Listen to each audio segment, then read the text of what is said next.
సమస్యల మీద ప్రతి సభలోనూ మాట్లాడడం అనేది జరుగుతుంది. తర్వాత చాలా సమస్యలు మనసుకి తీసుకురావడం అనేది కూడా జరుగుతూ ఉంది. అయితే ఇందులో మనం చూస్తే అంటే ప్రస్తుతం ఈ భూభారతి చట్టం రావడానికంటే ముందు ఉన్న చట్టం కింద మనకి చాలా సమస్యలు ఉండేవి.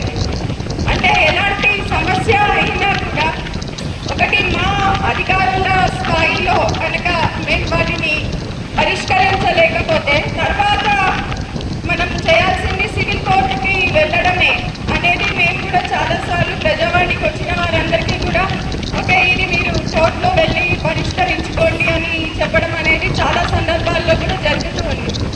ఇప్పుడు మన ఈ కొత్త చట్టం కింద మనకి ఇంతవరకు ఉన్న సమస్యల్లో చాలా సమస్యలు తీర్చుకోవడానికి అవకాశం ఉంది.